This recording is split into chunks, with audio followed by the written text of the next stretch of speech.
હરિયાણાના સોનીપતમાં વરસાદથી 2ના મોત, 2 ઘાયલ. ત્યારે વરસાદમાં વીજળીનો કરંટ લાગતા ફર્નિચરના વેપારી અને તેના કર્મચારીનું મોત.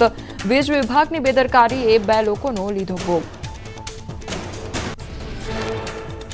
રાજસ્થાનના બાસવામાં ભેંસ કૂવામાં ખાબકી. સ્થાનિકોએ કૂવાનું ખોદકામ શરૂ કરી બચાવ કાર્ય શરૂ કર્યું.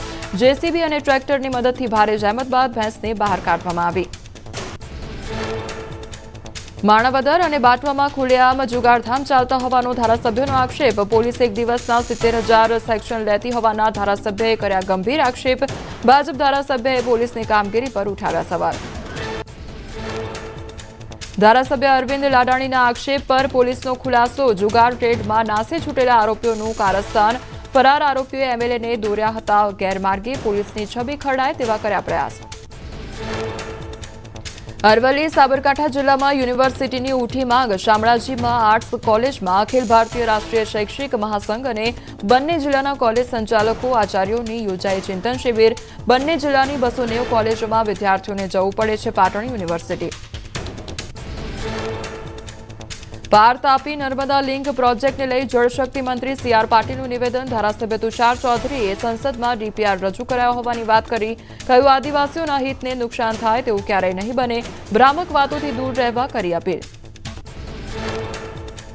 નવસારીમાં પાટીલના નિવેદન પર અનંત પટેલનો જવાબ. કહ્યું, આદિવાસી સમાજ તમારા વિશ્વાસ નહીં કરે. લેખિતમાં આપો કે આ પ્રોજેક્ટ નહીં બને અને લોકસભામાં શ્વેતપત્ર રજૂ કરો કે ડેમ નહીં બને તેવી ખાતરી આપવા અનંત પટેલે કરી માંગ. કેન્દ્રીય જળશક્તિ મંત્રી તેમજ ગુજરાત ભાજપ અધ્યક્ષ સી.આર. પાટીલની સાદગી જોવા મળી છે. નવસારી જિલ્લાની મુલાકાત દરમિયાન વરસતા વરસાદમાં જાતે છત્રી પકડીને કાર્યક્રમ સ્થળ સુધી પહોંચ્યા. સિક્યોરિટી ગાર્ડે પણ છત્રી પકડવાનો કર્યો હતો પ્રયાસ. છોટાઉદેપુર તાલુકા પંચાયતના ભાજપના કારોબારી અધ્યક્ષ રાજેશ રાઠવા મેદાને સોશિયલ મીડિયા પર કરી પોસ્ટ. કહ્યું, શું મિત્રો, મારે બીજેપીમાંથી રાજીનામું આપી દેવું જોઈએ અને જો હું રાજીનામું આપી દઉં તો મારે કઈ પાર્ટીમાં જોડાવવું? પોસ્ટને લઈ રાજકીય માહોલ ગરમાયો.